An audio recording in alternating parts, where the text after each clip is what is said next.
All right. And checking 1, 2, 3. Hey, this is John Ree with another edition of my rebooted podcast series now called Enterprise Hits and Misses Radio. Yes, we are about to go live on LinkedIn. In fact, it's probably already streaming, but there may be a second delay. So, welcome to the show. And I've got Vijay Vijayasankar here, my triumphant returning champion. I was trying to figure out when you first did a podcast with me, and I think it was 2009. I'm sure I can figure it out with a little more effort, but it was right around then. Yeah, it seems like a long time ago. It's so fantastic to do this again with you.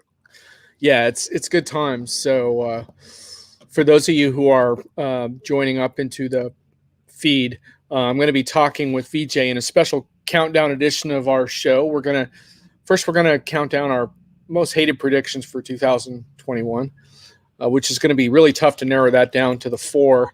And then I've challenged Vijay. This will get even tougher for him. He's got to pick his 5 favorite blog posts of all time that he's written on his blog. Dude, that's going to be tough. You've written a lot of stuff, so that's like asking you to pick your favorite child or your favorite dog. You know? Well, the one good thing is I'm not totally, emotionally attached to what I write, right? So it's that part is fine.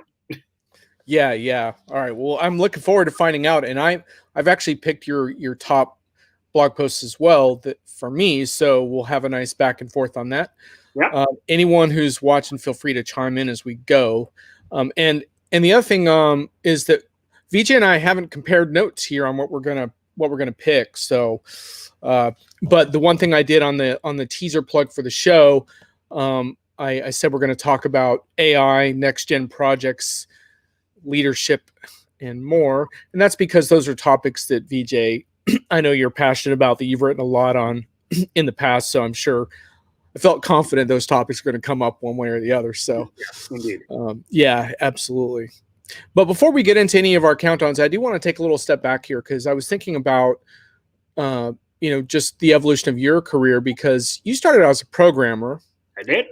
And then I remember many years where you were, an SAP consultant, because I remember back in the day, we'd look forward every year to your Road Ahead for SAP Consultants post, right? Where you kind of, so it's really interesting to see that whole thing evolve. And I just wanted to sort of ask you about, like, when did the whole thing around realizing that blogging your way through your career was going to be like a key part of everything? Like, when did that start to occur to you? Sometime in the mid 2000s for sure. In the 2007 or so time frame is what I think the right timeline would be. It's all thanks to Marilyn Pratt, right? I mean, there's the Marilyn Pratt shout out. Yep. Literally nobody else deserves credit for that, right? So she was the one who gently prodded me onto the SEN platform, and then later BPX, right, the Business Process Expert platform. And I wrote something there, and after I posted my third one, she kind of highlighted it in the homepage, so a lot more people started reading what I write. And then I think a year or two later, maybe 2 years later or so, I figured there are a lot of topics that I like to write about, but SEN is probably not the right place to say those things. So I went ahead and created a WordPress blog site, and then I eventually bought a domain, and vijaysays.com, and right. switched to that. Yeah, that's how it's been going. So about 10 years since I've had my own blogging site. Probably have written, I have no idea actually how many I've written, but I'm going to guesstimate maybe 500 blogs in that time. I do write about 40, 50 a year, I think. And, I'm not particularly structured, and it's not like I post a blog a week or anything like that. There are days when I've posted 2, and there are months I have posted nothing, right? So it's whenever that happens, that inspiration comes, I whip out my phone and I type it. So I'm not going to allow any of the audience members to ask you questions about IBM, like for example, all the moves that have happened lately, because we didn't go through IBM PR, and I didn't want to go through IBM PR because we would never be doing this show. It would just take too long. Totally as me, right? Yeah. But why don't you just for the sake of context, why don't you just give us a sense of what you currently do now. Yeah. So at the moment, I'm an integrated services leader at IBM. What that essentially means is we do two types of services for our clients. Um, Everything on the infrastructure side and everything on the consulting side. So on the infrastructure side is what we call global technology services, and the consulting side is what we call global business services. I lead the teams for both for one of our largest clients, and definitely the oldest client that we have, who we have had the privilege of having as a client for 107 years. So it's a pretty cool job. First time that I'm doing that role. And prior to that, I was the CTO for North America. So it's a nice change of pace to move from a very technology oriented role to back to a P&L position, but only for one client, right? So it's that's my day job. Do you ever miss the hands-on stuff, whether it's the coding or the configuration of ERP systems or what have you? Do you ever miss that stuff? So I strangely don't miss ERP very much. I haven't opened an SAP screen since 2012, I think, or maybe 2013. I'm still very much in touch with the SAP world, at least, right? So I loosely keep track of what happens there, but I haven't tried anything hands-on. But from a programming perspective, I'm fairly hands-on, as in I still code. It's very difficult for me to spend any week where I don't type some code. So that happens all the time, right? I'm a developer at heart first and foremost. So I'm still quite sharp in my coding skills. I keep telling my wife that if the IT executive gig doesn't pan out, this is plan B, right? I can always go back and code for a living. Absolutely. So we're pretty far into the pandemic life now.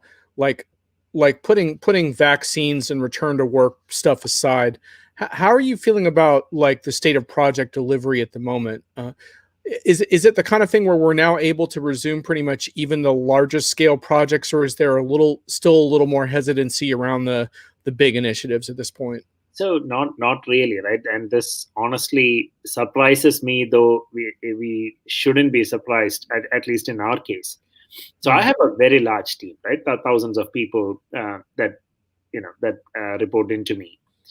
We switched to remote working in 2 days flat, with no loss in productivity. But the reason for that, obviously, is it's part of a business continuity process that we have to test it and certify it, and we have to stay ready for this eventuality. Nobody thought, certainly not me, that we have to ever do it at this scale. But when the time came, we knew exactly what to do to get everybody remote, and that happened so smoothly, to the extent that our clients even started asking us, so when are you guys going to move back home to work? Because they didn't see any loss of productivity, and they were actually quite surprised that we had already moved in 2 days.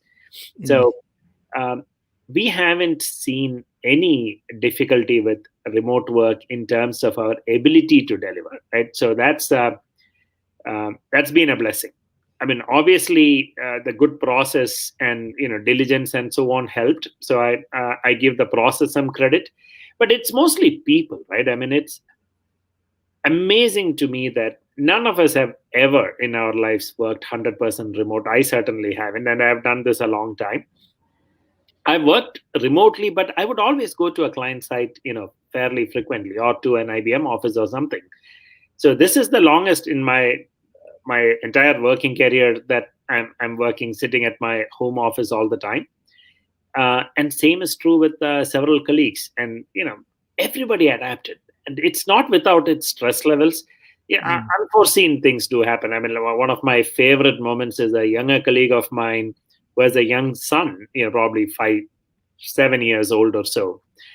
He was having a business review with me, and I saw the kid behind. So the dad is facing the computer like I am. I could see the kid behind the scene. I could see him take aim with a frisbee. And like a half second later, the frisbee came and knocked the MacBook out of the table, right? The one that I was watching. So I could see the frisbee coming and hitting like in a split second. And the Perfect laptop shot. and the dad called me in panic. I Oh my apologized. God, that's so funny. It's totally cool. It's so. And I have other colleagues, including executives in IBM who have very young children, right, young babies, who often have the baby on their lap when they come into a meeting, and that's totally fine too. I mean, we know each other's families very well. Many of my colleagues know my daughter very well because if daddy is stuck in the room for a long time, she usually sneaks in with a little snack to keep daddy going. So everybody knows each other's families well, pets well. I have a couple of dogs, so they sometimes jump up on my lap while I'm on a meeting. Nobody takes it bad, right?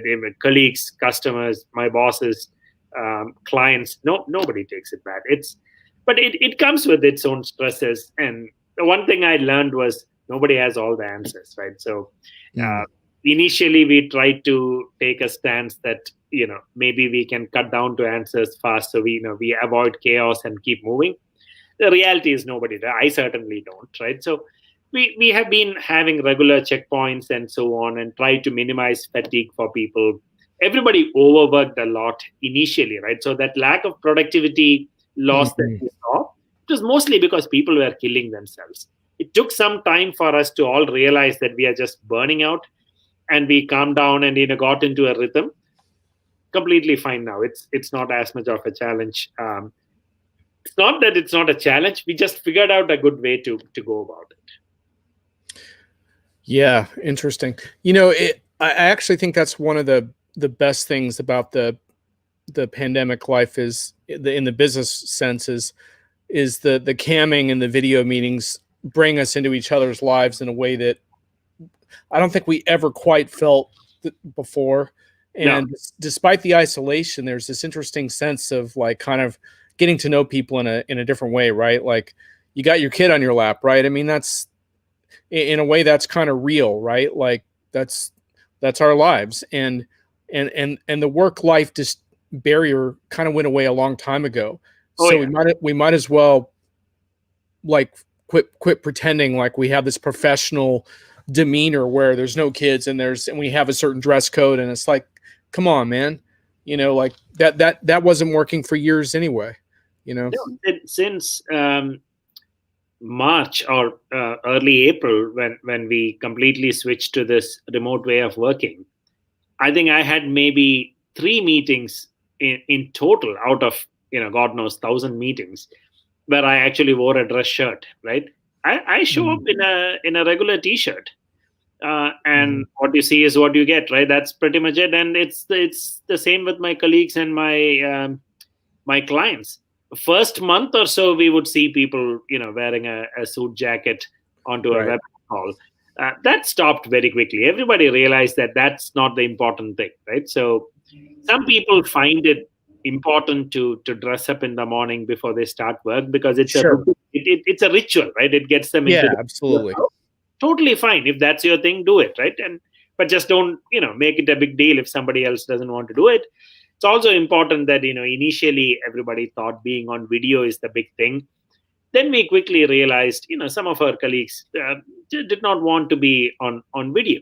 I had a very smart woman, lady in my team who, very openly said in the meeting, hey, early in the morning, I don't have the time to get my hair in a shape that it's presentable. I don't want to be on video. And we said, that's totally fine. If you don't want to be on video, don't be on video. Let's not make that the key to success. Right. So let everybody find their own balance. I think it's a big part of getting to this equilibrium. Cool. For those of you that are dropping in, this show is designed to drop in and out a bit. We're going to start our countdowns pretty soon of the most hated predictions for 2021 and also Vijay's favorite blogs. Don't be afraid to comment in the stream, but just remember, if you comment, I'm going to respond to your comment. This is not a passive video watching experience unless you want it to be so. Anyhow, oh, by the way, Vijay, I don't know if you can see that video ticker in the top left, but there's more than 2 people watching right now. That thing is like, that's bullshit. So I checked on that before. I don't know what that is exactly, but anyhow, volume metrics, man. Yeah. So I wanted to ask you also, just in terms of the project. So, like you said that large scale project delivery is not an issue. So that's good. But I get the sense, right, that customers are being pretty particular about the types of projects they want to do right now. So where's the action for you guys as far as what the needs are right now? Everybody is constantly replanning, right? So it is hard. The macroeconomic forecasts have not been great, right? So the secondary, tertiary effects of one industry hurting another or helping another, that was not easy to find out at the beginning of the pandemic. So what that means is, when we say agile as a development methodology, agile as a business practice, as in being nimble and being able to move fast, has essentially meant that there is a lot of replanning. So Right. it is a good thing that everybody understands that, and backlog can be managed more dynamically these days, and people don't feel a lot of grief about that. But we have seen tremendous replanning from our client and also in-house. One day you're working on say solving a customer acquisition problem, and maybe that stops becoming an issue because not a lot of customers are going to come in new.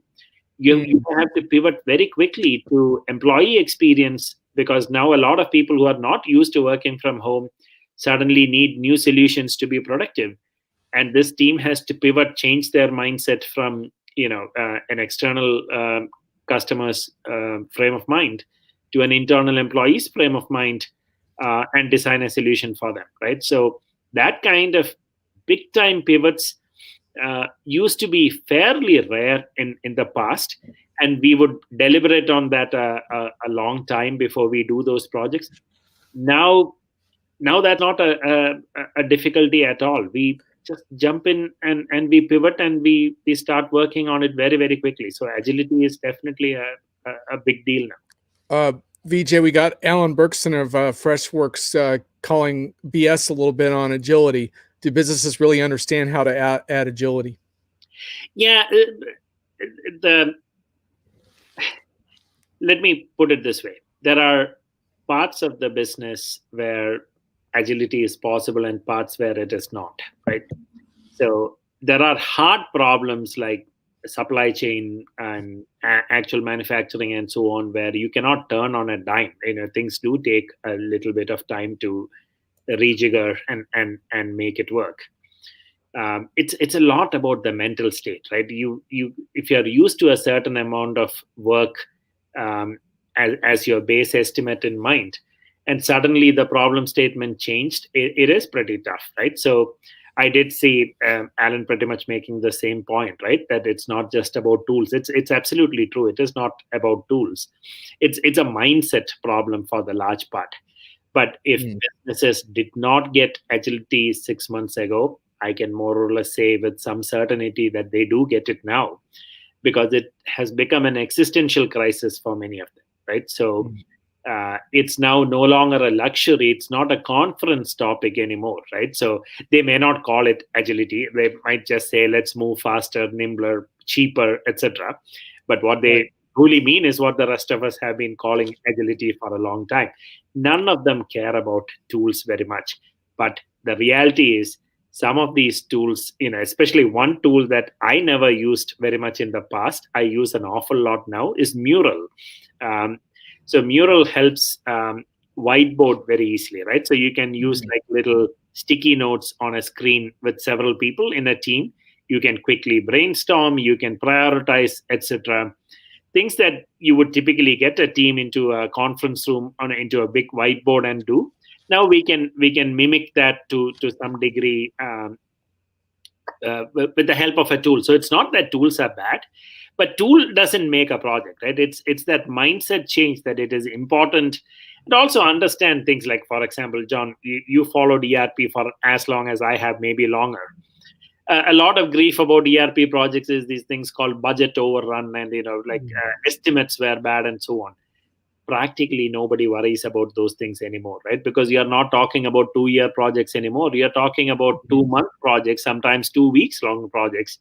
And everybody knows that things are so fluid that a lot of trust has built in the ecosystem that we may need to change or scrap very, very quickly. And people are not spending an inordinate amount of time worrying about it. Before we get into our countdowns, I wanted to also mention that one of my favorite things about your blog is occasionally you'll take on a buzzword and deconstruct it. And the funny thing about it is that invariably, if you do that, within about 6 months in your job, you're now required to sell whatever it is that you dismantled before. It's uncanny, Vijay. It's happened again and again. Oh my God. It is so true. It is so true. And then you have to write a blog post later saying, yeah, I did take this apart like 6 months ago, but now let me explain it from this. And you made me think of it just now because you have a classic blog post in your And Vijay Says archives about Agile and making fun of Agile. From like 10 years ago or so, I think. I think you've done it more than once. But you know, I'll tell you where I come down on this is that I think there's a very specific methodology, which I think of as Agile as a capital A, that needs to be debated and understood in a very specific context of a way to manage a project. And there's actually a lot of very specific, almost scientific like methods around how that type of Agile is done. Then there's Agile with the small a, as I define it, which is more just being a more agile business, which is not as tied to the methodology. And to Alan, I think that's really what Alan's hitting at as well, as in his point about agility. And the way I look at that is that that's a continuum. There's never an end state where you're agile. It's always something that you're pushing for and trying to get further. And in my mind, the reason it makes sense is because why did we like go into like these holes for 2 years and come out and ask customers if they like this product? Like, why did we sign these 2-year agreements without ever coming up for air? It makes so much more sense to have, you know, a cycle of constant feedback with all the stakeholder groups that you purport to serve. And to me, that's sort of the Agile lesson. Now, to what extent you can incorporate that in your business and into your processes and into the software that you use is a whole different can of worms. Yeah, it is, to be perfectly honest. Agile, the capital A, Agile is no magic bullet either, right? And I had serious issues with that throughout my career. I've written and spoken out loud against it a few times. It's not that I think it's a bad methodology. It's just it has its place. And when we think that is the only way to work is when we land in trouble. Like, you know, I keep making a joke that you don't build a rocket, right, with the capital A Agile.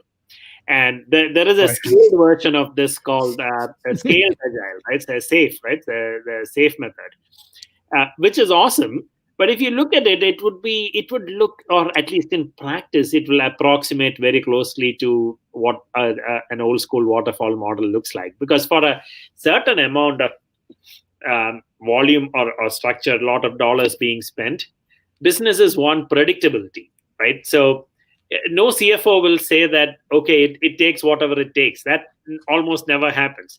So when you start putting all those constraints together, they want some kind of predictability, which means here is a planned amount or effort or something, and here is the actual, and you want to compare these things. Pretty quickly, we are back to the old world, right? I mean, which is where the large SAP projects used to happen.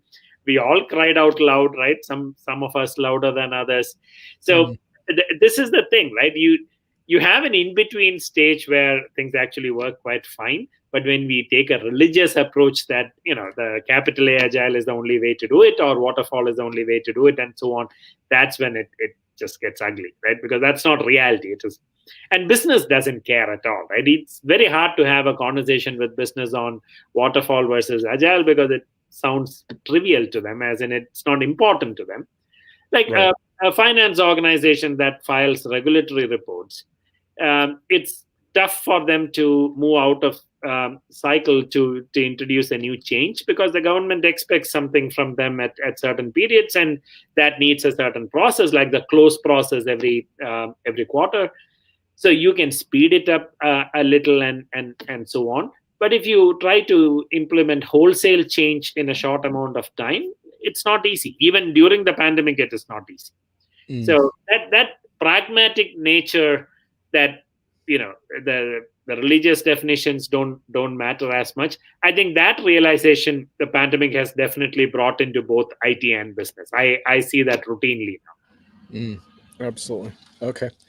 All right. Let's do a countdown of our top 4 most disliked predictions for 2021. I have a few lined up. Let's start with you, Vijay. I'll let you go first, and you want me to do my number 4? Okay, my number 4 is courtesy of ZDNet. I'm not going to call out the author because I think sometimes these poor folks are required to do these tedious predictions pieces.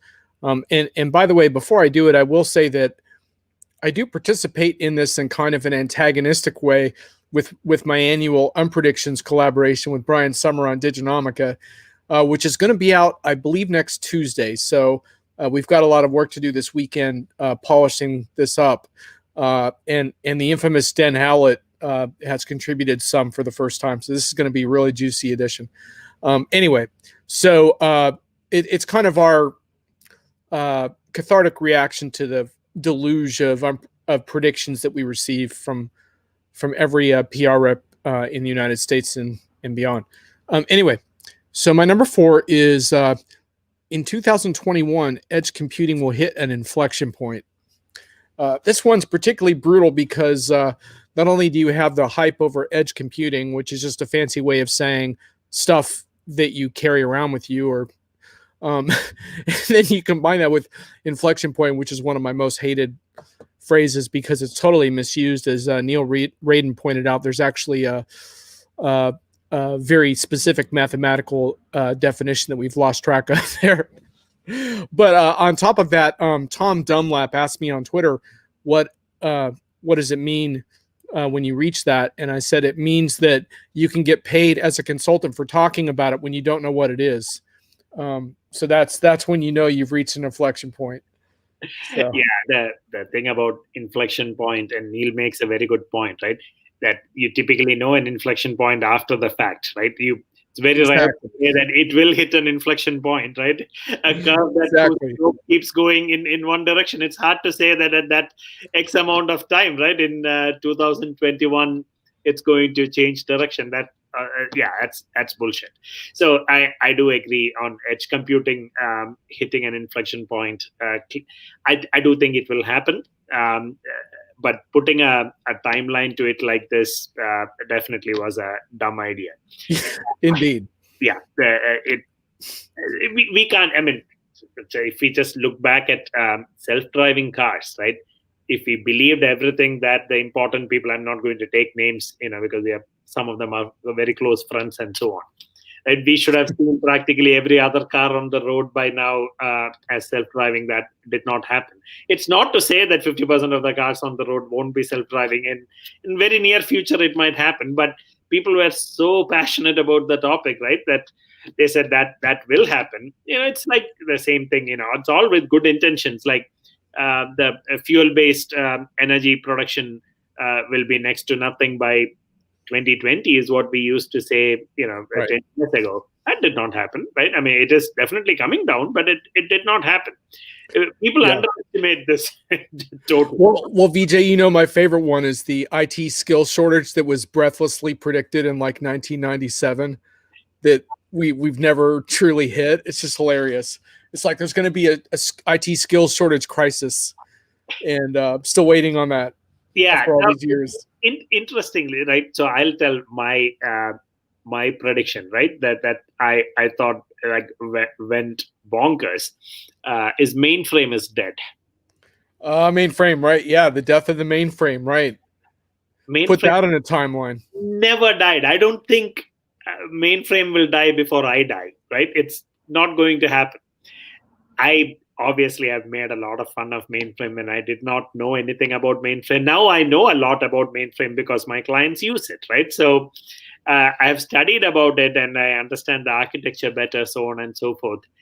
And it is actually quite difficult to get applications that need that mainframe kind processing out of mainframe and put on a cloud. There are very serious technical limitations outside mainframe for those kinds of applications, not for everything. Mainframe is not needed for many of the applications. You can offload several workloads out of it.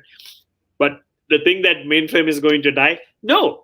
Vast majority of planes and trains and others fly today because of mainframe-based systems, right? Weather forecasting, right? And many other things like bank transactions and so on.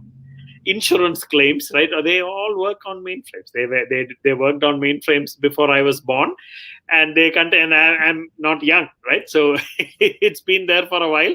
It will stay there for a while, right? So the mainframe being dead is like one of my favorite predictions to poke fun at. All right, let's hear your number 4. So the next one that I would say, and I definitely beg forgiveness from several people here, too many to count on, is blockchain, right?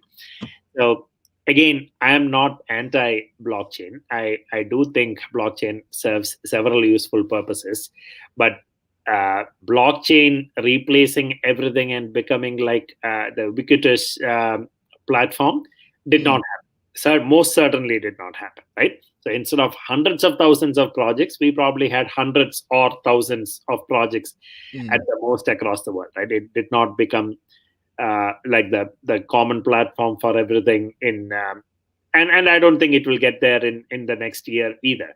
I do believe very much in the technology, but it does need more good problems and more people to. So I'll give one thing to my blockchain friends. The trouble is not the technology. The trouble is not a lot of people like to come together on any one platform. The power of blockchain is when a lot of people get together on any one thing. So, for example, a shipping company like Maersk, which actually worked with IBM to have a blockchain solution, that kind of worked because Maersk was a big blockchain, big player in their market. So when the big guy like a Walmart or a Maersk jumps in and can dictate that this is how this industry's future looks like, then it kind of works. Everybody else will fall in line. But if you look at like 10 banks who all more or less do similar things, they are all large enough that they all want to do their own thing. It's pretty tough to get them all together on one platform, right? It's like the classic old SAP thing. Like they all say, my sales order processing is very different. No, it is not very different. I know that because I worked in all 10 of these companies, but each company will still believe that they are all unique, right? So that is primarily the big difficulty I see in blockchain. It's not really a technology challenge that's holding it back.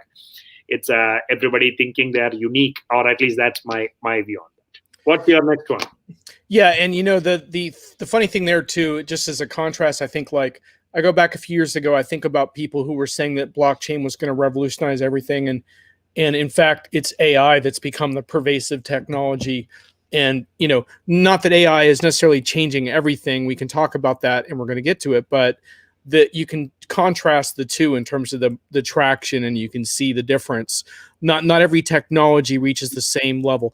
Eventually, blockchain, when it matures, is going to be a socket wrench in the tools that you can use on a project, and that's just not sexy enough for the people that advocate for it.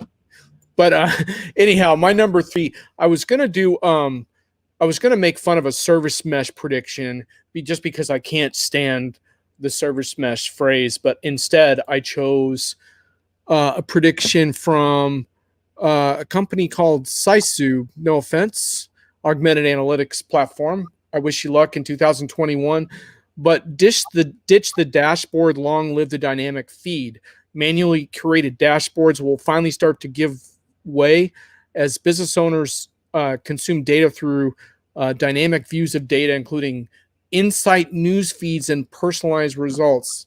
Well, I hate to break it to you, but dashboards aren't going anywhere. Nope. And whatever it is your personalized dynamic feed is, whatever the hell that is, I'd love to see it. But anyhow, sorry, dashboards are here. They're not going away. We can debate how useful they are till the cows come home, but executives love dashboards. Sorry. Absolutely true. Absolutely true. I'll go to my next one, which is a common topic for both you and me, right? Whatever 7-8 years ago, SAP made a prediction that HANA will be the number 2 database. Oh my God! Ouch, dude! Ouch! That did not happen. Deconstructing your former employer. Ouch! Yeah, it's not just formal employer. I actually worked on the technology, right? I mean, both when it first came out as an IBM employee and also then in SAP's engineering team. Now, the good part of it is HANA did become quite popular as a database inside SAP, right? Inside the suite, it added tremendous value. So by no means is it a failure. But I think that where SAP probably got it less than right is in thinking that would be like the one-size-fits-all solution for the world. And what actually happened is the sheer number of databases available became so big, but the same 2, 3, 4 large companies still hold vast majority of the commercial database market, right? That did not change very much at all, and SAP did not become the number 2 there, right? So I think that one needs to be called out, right? I mean, it was a little bit of a misplaced bravado, I would think. Yeah, and this is for another show, but we could debate. I think one of the big second guesses in enterprise software is whether SAP should have open sourced HANA from the beginning. But let's table that for now. But that would make a great long discussion. Yes, that probably needs a lot more of our other friends to join in that discussion. Indeed. And Alan, your points that you're making on people overestimating the short term and the prediction and overall predictive technologies, just hang in there if you can, because we're going to get to some of those topics. But absolutely, yeah, you can never go wrong predicting AI is going to be bigger in the future, which leads to my next one, which is about AI. I got one from DXC Technology. Congratulations for making the cut of my least favorite predictions. This might be an IDC prediction, though I can't quite tell from the wording. But by 2021, most major businesses will provide, ready for this, some type of customer experience centered around AI as companies progress past proof of concepts and move into production. So my big problem with that prediction is, well, I guess some type of customer experience, yeah, if you include really crappy customer experiences, then maybe that's true. I don't trust that companies are going to implement so-called AI in a way that improves customer experience. And also, I would say that most of those are going to be more like robotic bots that respond to certain situations rather than learning experiences with machines. AI, to me, even in a narrow context, should imply learning from interactions. And I'm not seeing that in the customer experience space. So we know plenty of examples of it not working really well, right? I mean, my favorite, and this would have been one of mine as well, is LinkedIn job recommendations, right? I don't know how to switch it off. Otherwise, I would have not done it. It does send me emails from time to time. I think every week or every month, something like that. But often enough to annoy me. Usually, it is for a truck driver in Phoenix or a vice president of a catering company, things of that nature. And I know what is happening, right? They are either trying to match my location, seeing that I live in Phoenix, or they see my title as vice president and they look at the next vice president opening. It's like so bad. It's so ridiculously bad that I think they're better off not doing this, right? Than doing any recommendation at all. I haven't so far, and I've used LinkedIn for a very long time. Unbelievable that in all these years, I haven't seen one recommendation that makes sense. I mean, that takes some doing, right? That how can you be so bad that at the end, right, in 10 years, you cannot make one recommendation that makes sense? Absolutely. And Alan says it's the little things in AI. Autocomplete sentences in Gmail is a perfect example. Mm-hmm. Yeah. And, I actually turn off Gmail's auto stuff. I can't stand it, but there are some examples of real improvements. I would say, like, for example, voice recognition's gotten so much better. I regularly use in my journalistic work. I use Otter AI for transcription of my interviews, and I'm exceedingly impressed by how the progress that they've made. Whether I would consider that true AI or not, we could discuss, but it's definitely, that stuff's gotten better and better. So those specific use cases make sense. It does, and it has disrupted some industries as well, right? I mean, one that I'm very familiar with was when I was in college, school and college. India had a very big industry on medical transcription, right? So the rough idea is a doctor in the US would, speak into a device to record, and then that gets transferred over to India, and then somebody will type it up and send it back. Massive industry. I remember seeing so many advertisements for those jobs in newspapers and so on, till these voice to text translators started becoming really good. That industry practically vanished or got cut down in size. That now when I go to visit my mom, I don't see those anymore, right? It's not a mainstream thing. I'm sure it exists in some shape or form even today, but it's not a big thing. So AI absolutely is making, and that is machine learning, right? It does make use of machine learning in a significant way. And it has gotten better, and a lot of research has happened. There are all kinds of ethics challenges that come with that too. But nevertheless, so AI has scaled in many situations. But I will make a point in the enterprise setup, right? There are many, many companies that we work with that we routinely see have large data science teams that can do prototypes and come up with good ideas, but they rarely scale. And there are many, many reasons why things don't scale. It is kind of like how security was in the past, where security was not like an enterprise-wide thing. Now it is, thanks to all the cyber threats and so on. Now you can say, like in the last minute, like if I'm sending code to production the week before Thanksgiving, and it's going to give the company a lot of money because of some fancy algorithm. If I say there is a security bug, the CIO will not think two times, right? They will say, pull the code out of production. Nobody will take that risk. But if I say, oh, I suspect that might be using a biased data or biased model, right? The AI algorithm, I'm not sure how many companies will stop it, right?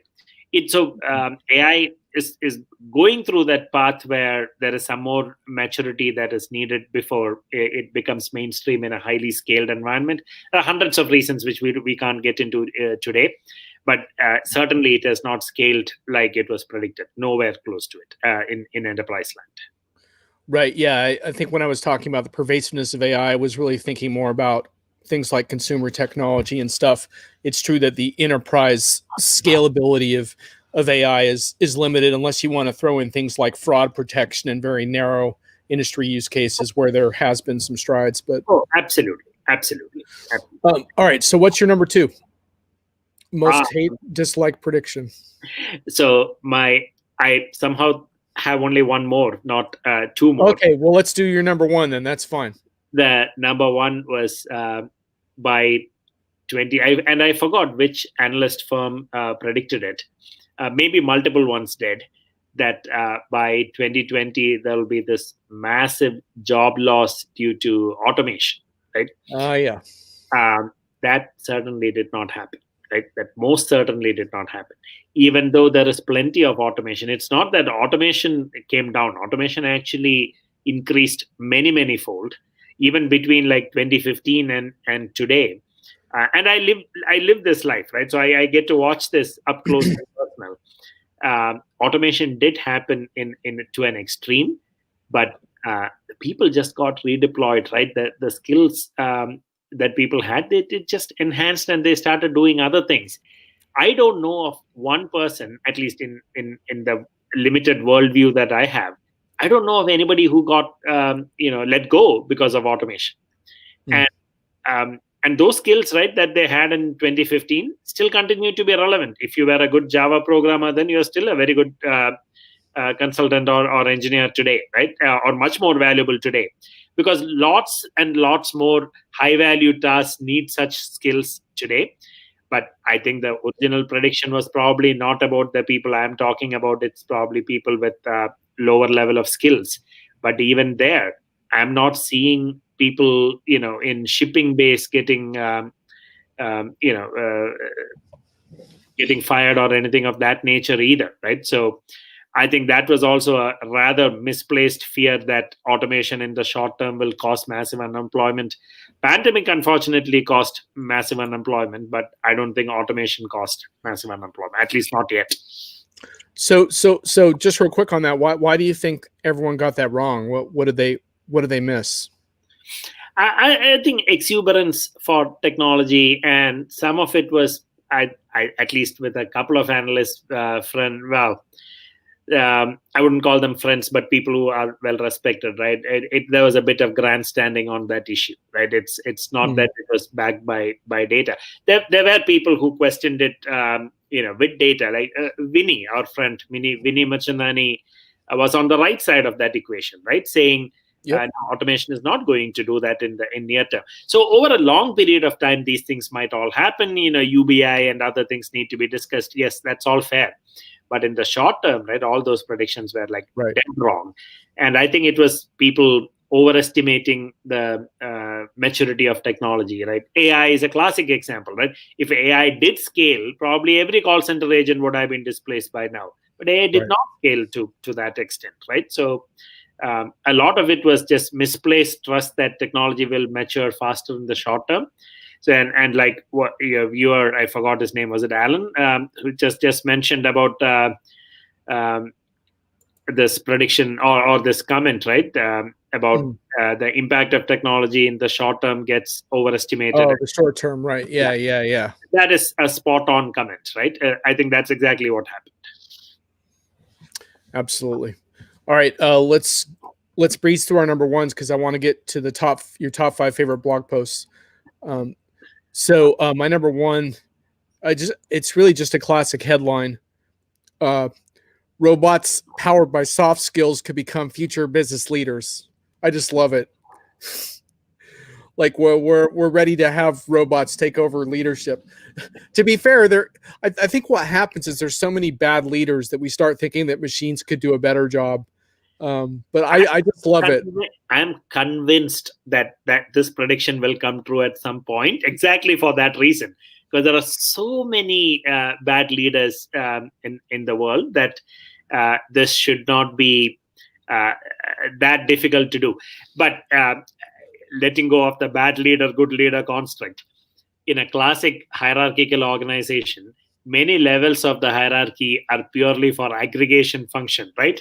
As in somebody needs to take $10 and allocate it to 10 people based on something, or some other person needs to aggregate $1 from 10 people and report up.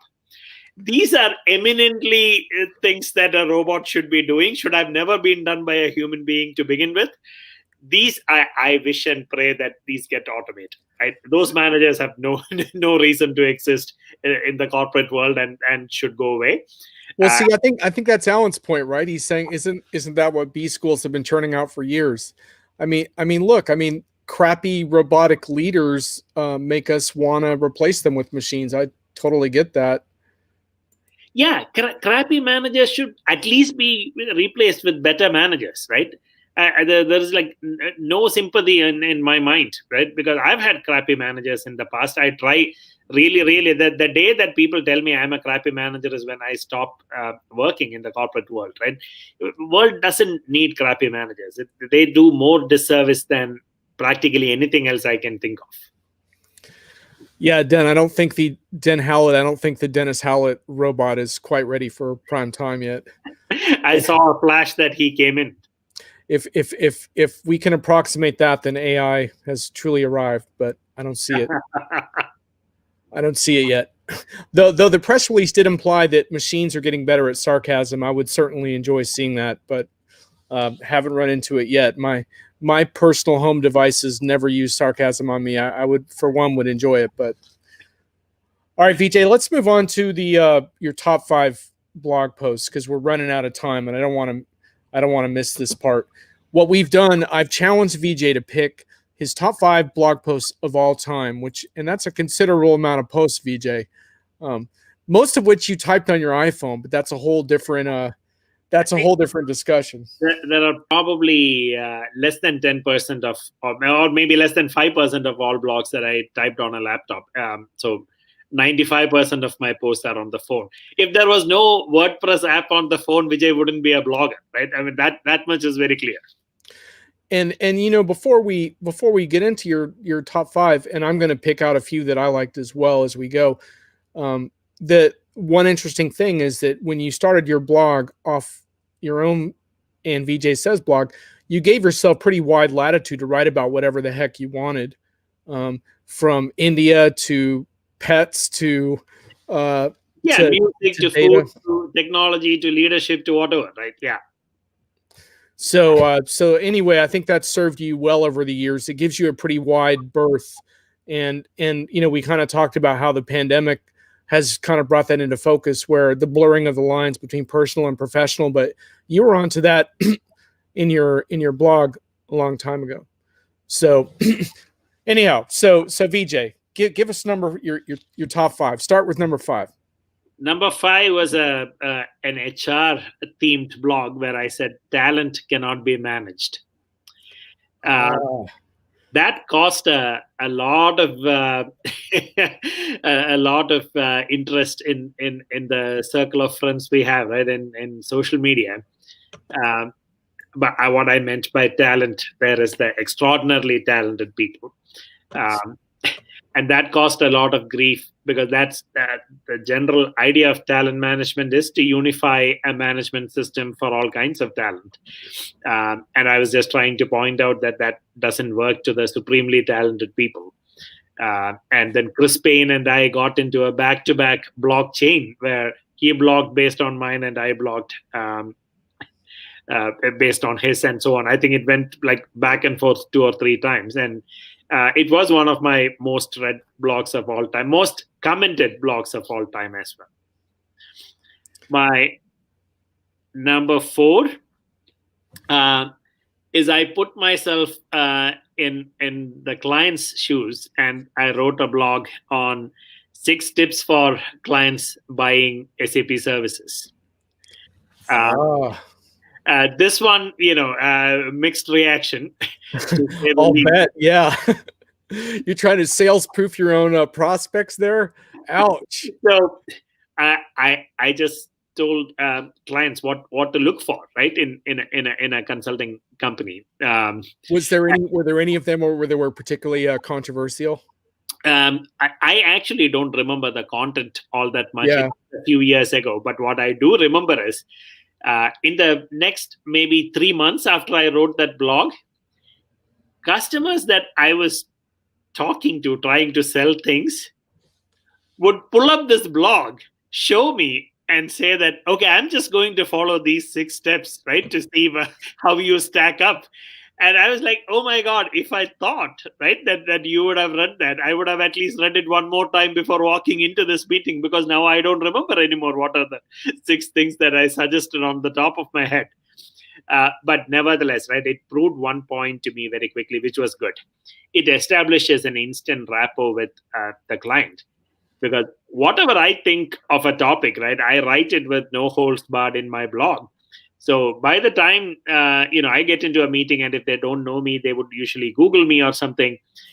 These blogs will come up, right? So they have a good idea of what my point of view is. So we have a starting point for most discussions.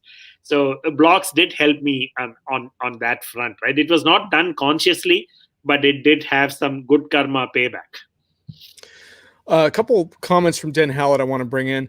First of all, he says you upped your Zoom game, so he likes your production values.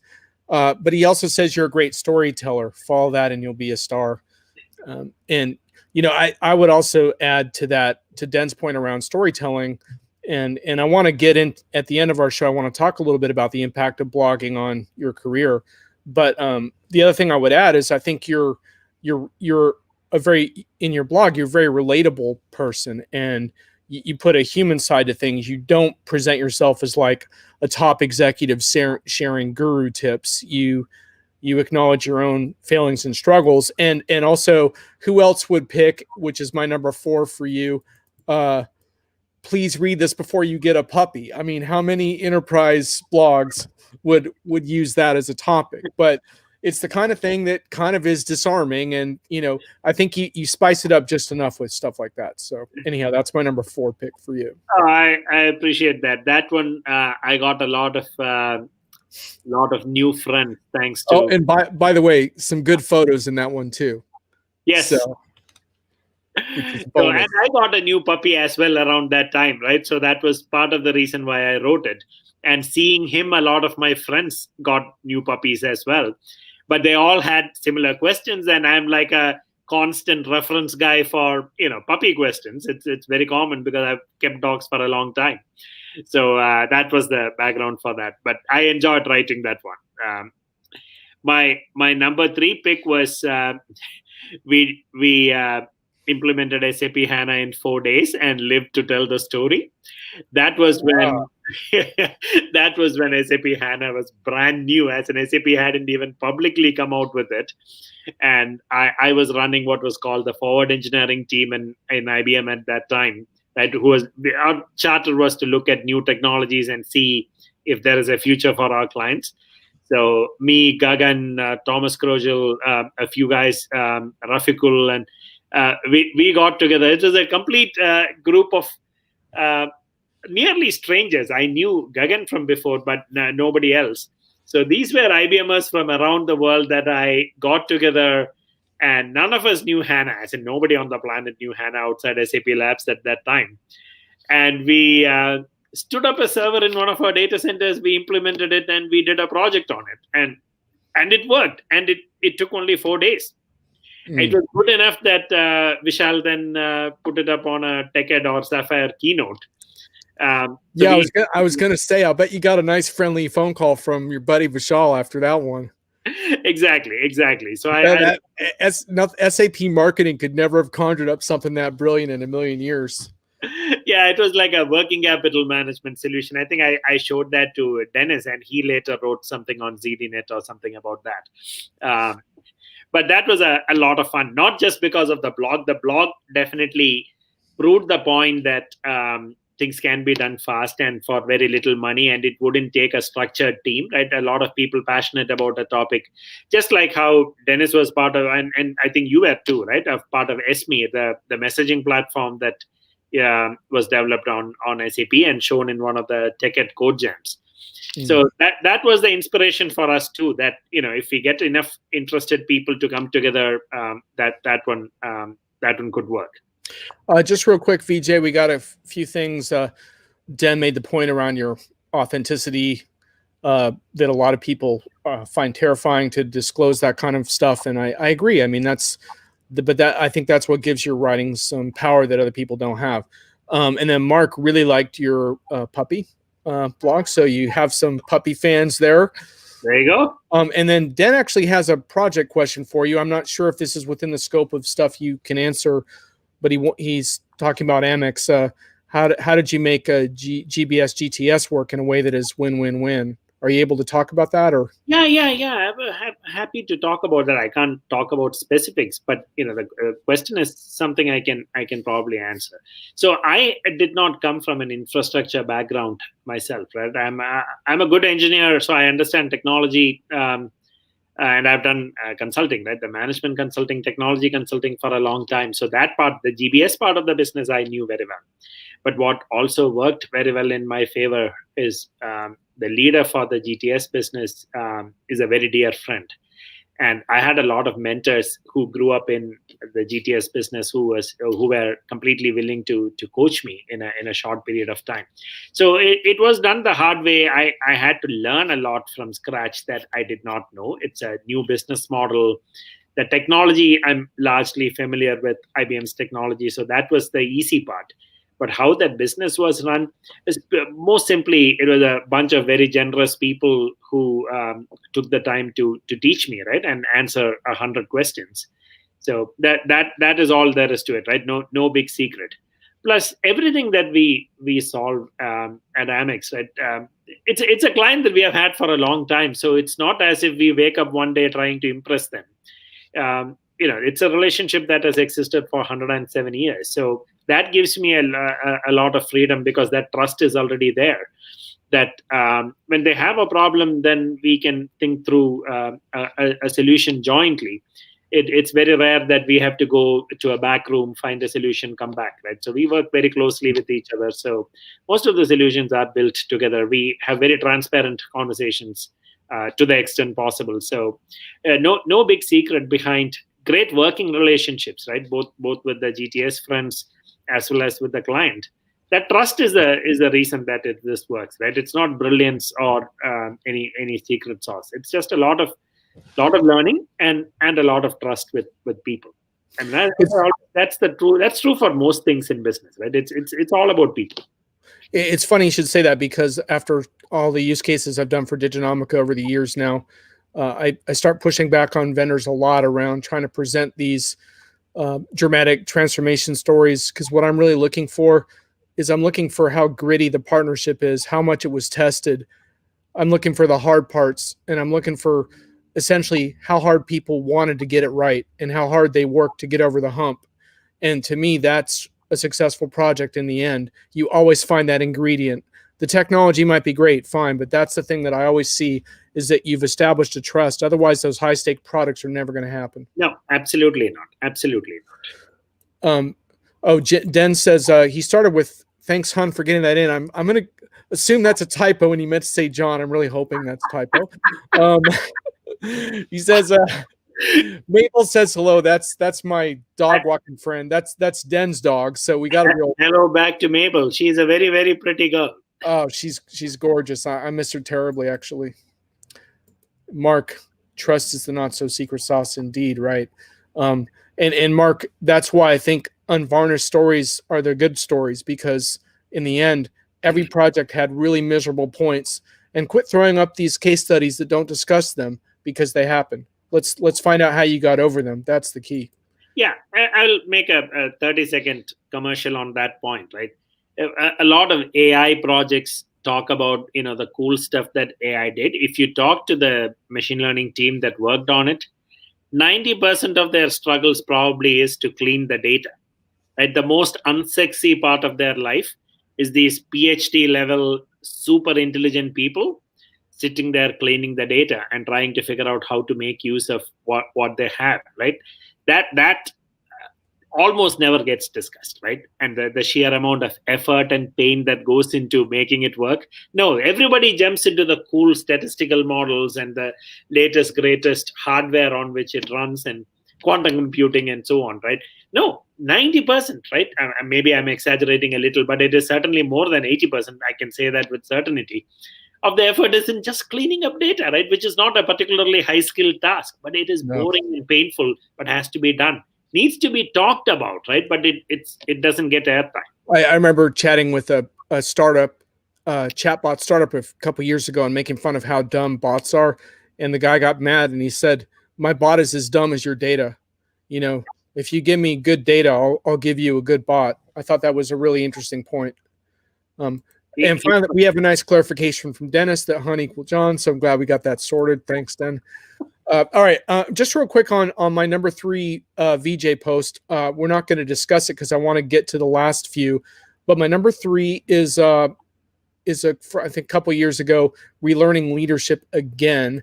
And I just picked it because you have a lot of interesting posts on leadership, and you talk in the post around how your interest in leadership started for a simple and awkward reason. In the early part of your career, you had some really awful managers. So you kind of go through that and talk about how learning to be a good leader is a journey and never a destination, and there's no magic bullets and such. And so anyway, I thought that post kind of set the tone for a lot of your leadership posts, which I encourage readers to check out. So I've had spectacular failures in my career, right? So it comes from a point of authenticity for that reason, that lots of stumbling blocks throughout, and I had some pretty crappy managers and some exceptionally good managers. So I tried to do more of what the exceptional guys did for me, and I try really, really hard not to let my team suffer what I suffered when I had crappy managers. So that's the gist of it.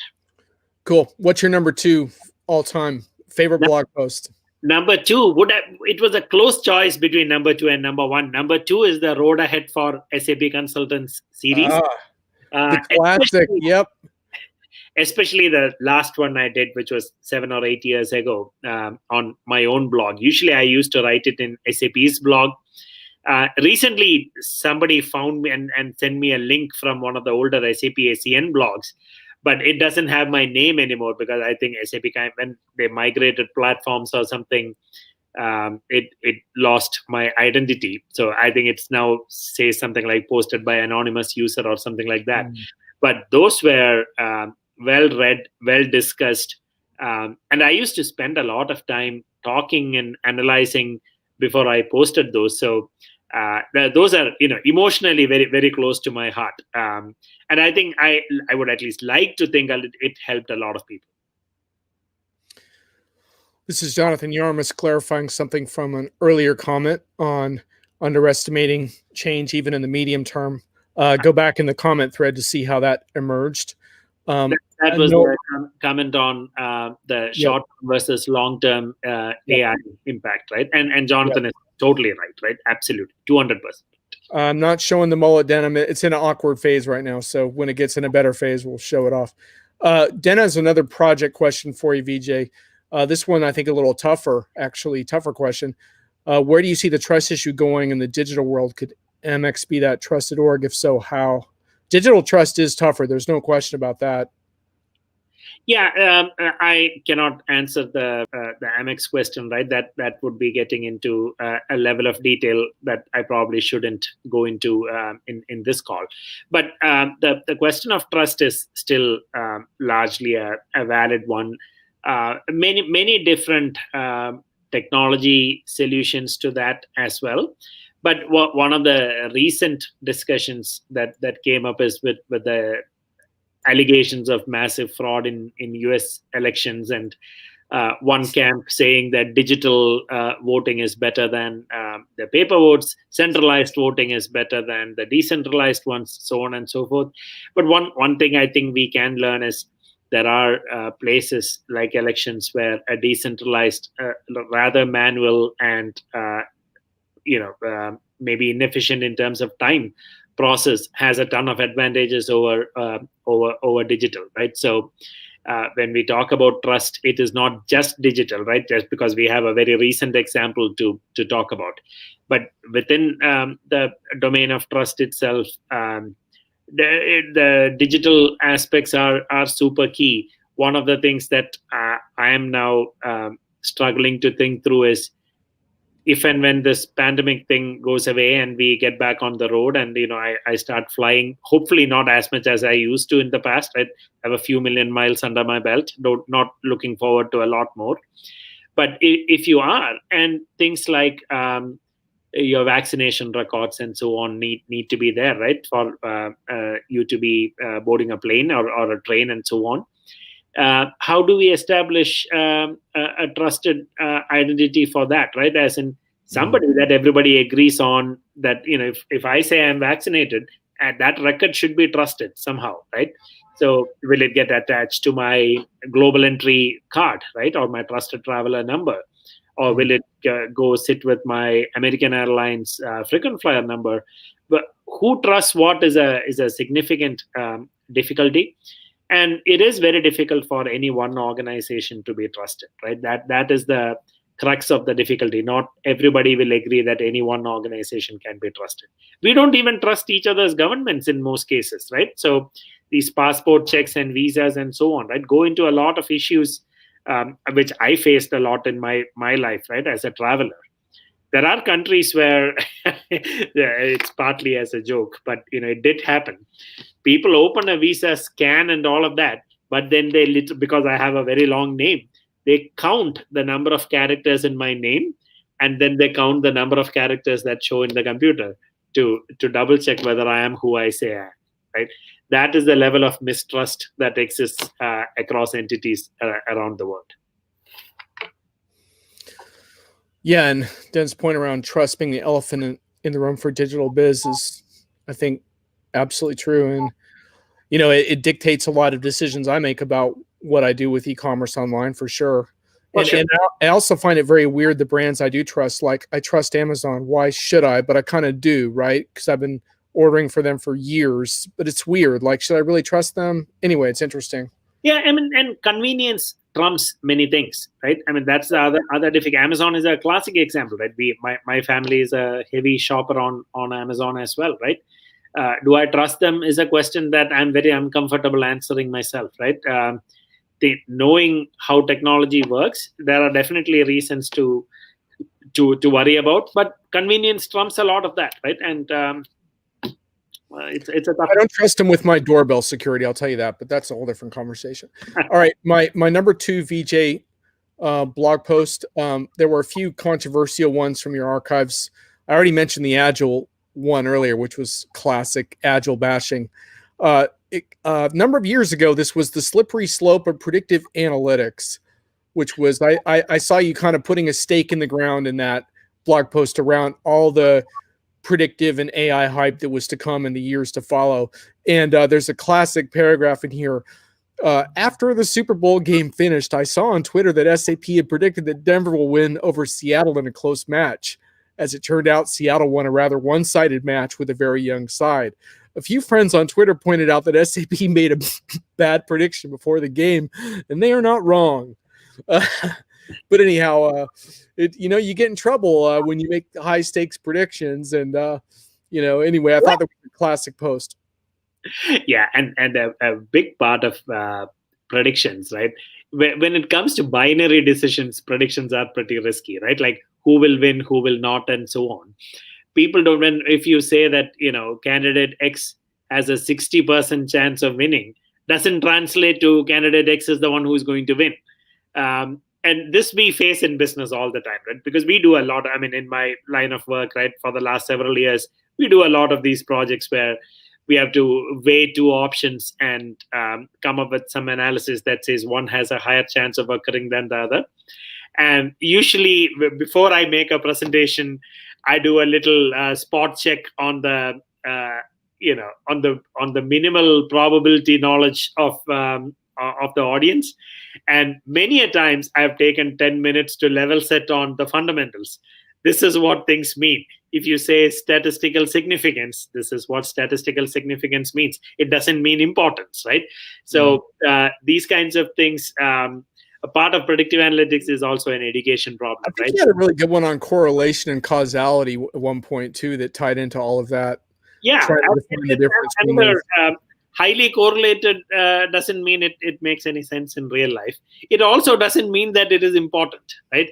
So, cheese price and a number of shoes available on a desk might be correlated, right? Because just mathematically those numbers are correlated. It doesn't mean squat, right? It's so when people don't have that sense of business, or if they don't understand the statistical terms and we throw it around lightly, all kinds of misinterpretations happen, and people make very binary decisions like 69% chance of something happening, and they would say, okay, then let me double down and throw all my budget into option A. No, please don't do that, right? I mean, that's the whole idea here, right? To educate them on what it actually means. When a model tells them something, it is not easily, and this is also why predictions made by AI don't always translate very nicely into dashboards, because dashboards need to give people some pretty precise information, or people generally tend to think in binary terms, right? Yes, no, or low, medium, high, and so on.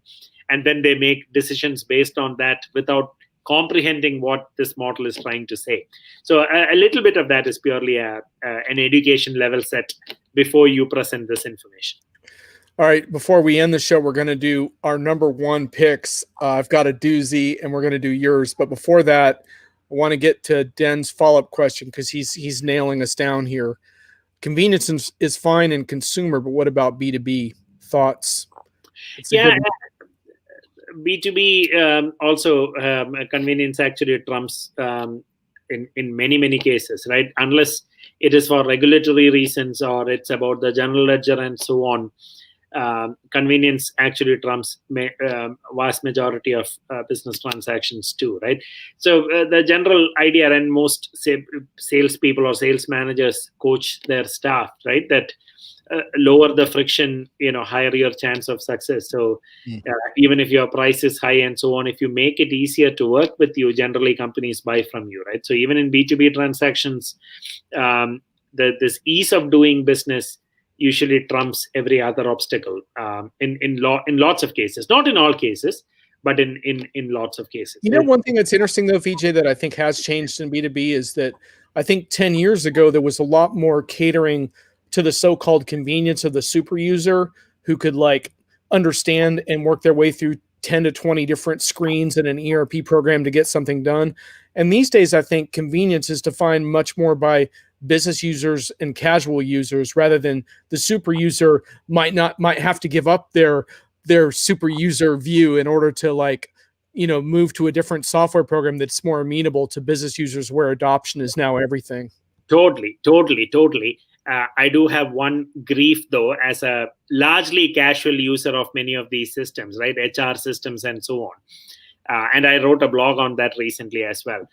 The idea should not be to make the casual user have a miniaturized version of what a super user does, right? Like for me, I had to go make a small update on some HR little thing, payroll deduction of some sort.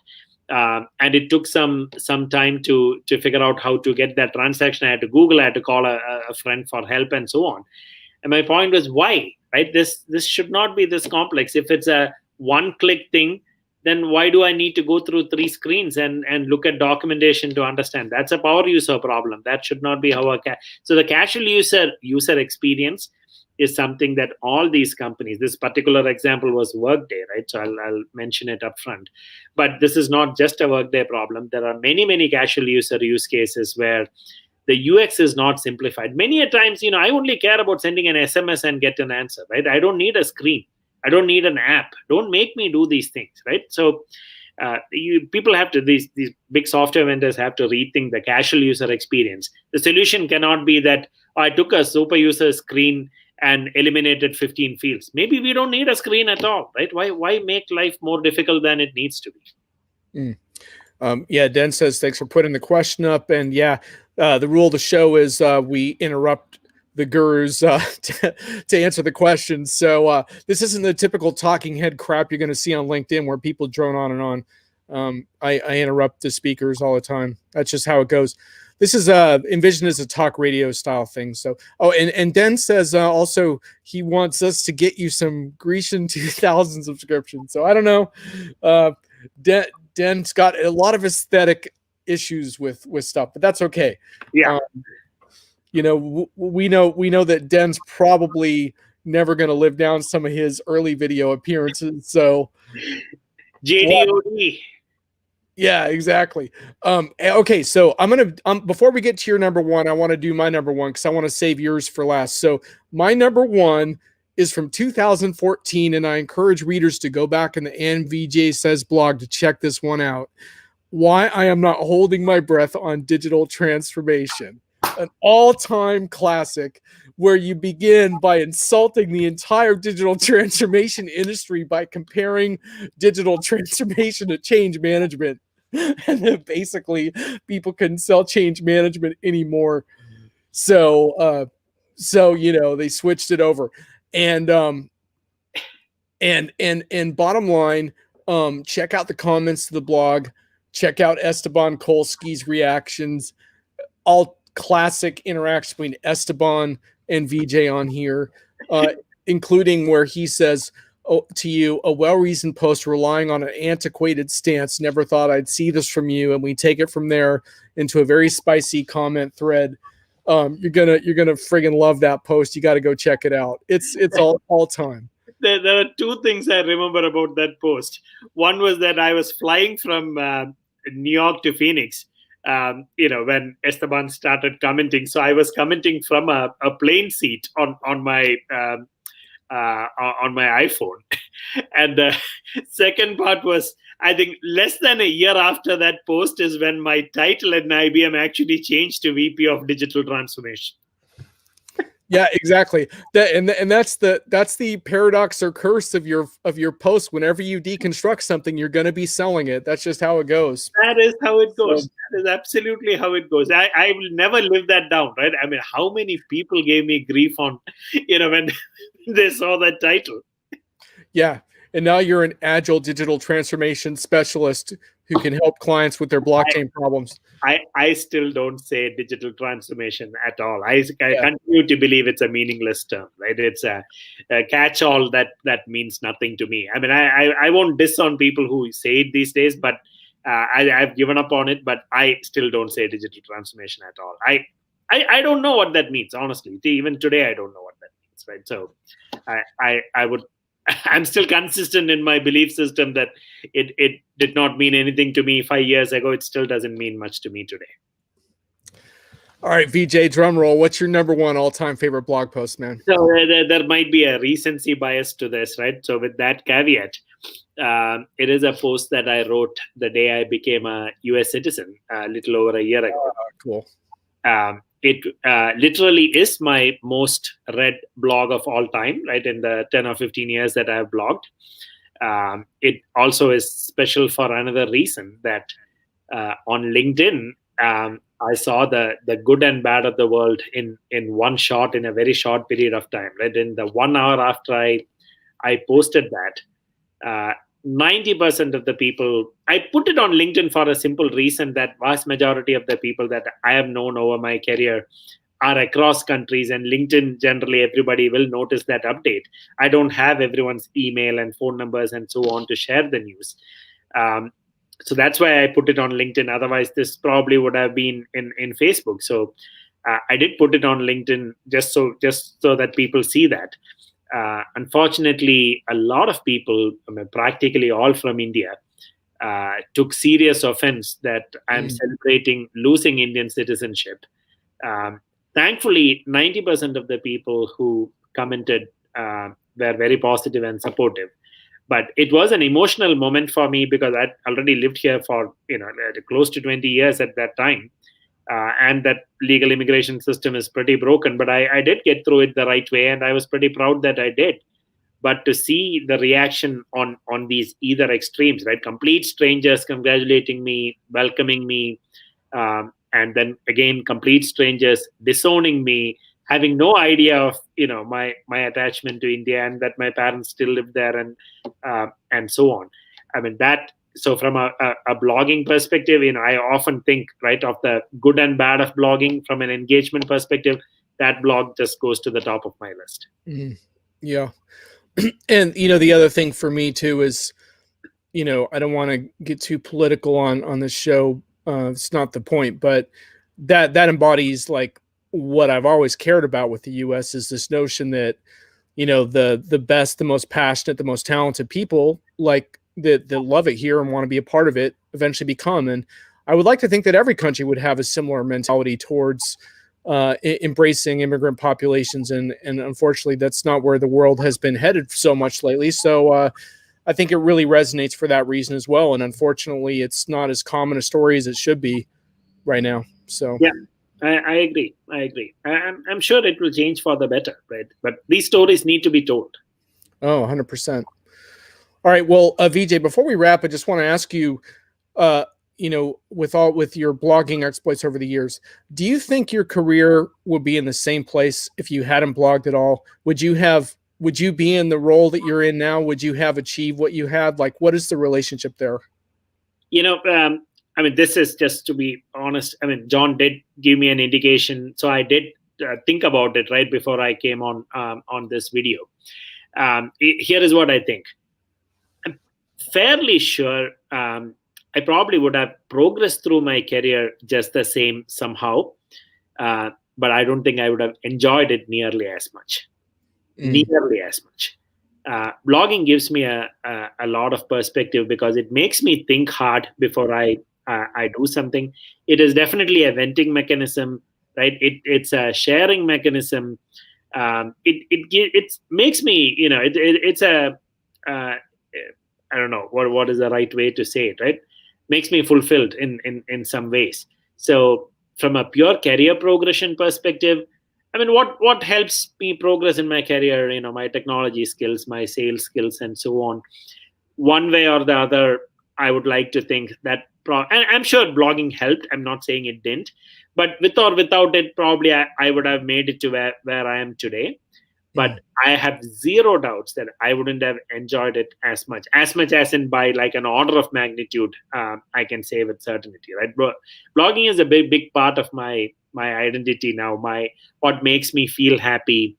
And blogging, not in the sense of blogging on my blog itself, right? It could be a tweet, it could be a Facebook post or a LinkedIn post, but that ability to express myself when I want to, without fear of repercussion and so on, that's a huge part. And it is quite possible, maybe I'm not totally objective, maybe it did help me. There is at least one case where it did help me significantly, and Mark Finnan knows this.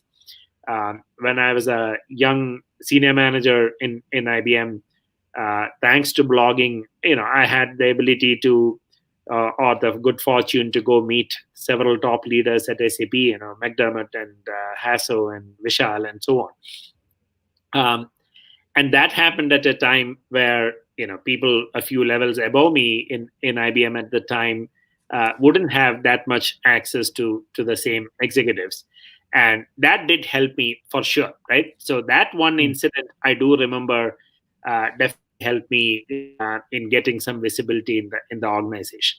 And then, as I mentioned before, there are clients who recognize me from my blogs, and consequently have an easier time building a rapport, which eventually leads to faster sales and so on, right? So indirect ways, it has helped for sure. But in terms of a tangible nature, I can't say for sure whether it actually helped my career or not.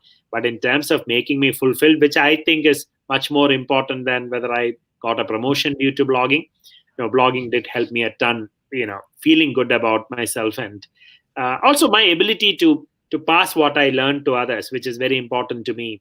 And also to learn, right? Because vast majority of the time when I post something, people will react, and I usually learn a ton from that reaction. So yeah, blogging has been a huge net positive for me. Yeah, I kind of remember that anecdote and we've bashed SAP a few times during this video, so might as well throw out that was part of the SAP Blogger program, which was a very, very ahead of its time type of program in terms of putting so-called influencers that didn't fit into a classic analyst category in the room with some of the top execs at SAP, and having these open exchanges, which kind of set a standard that, I like to try to find wherever I can. And it's still hard to find in a lot of places.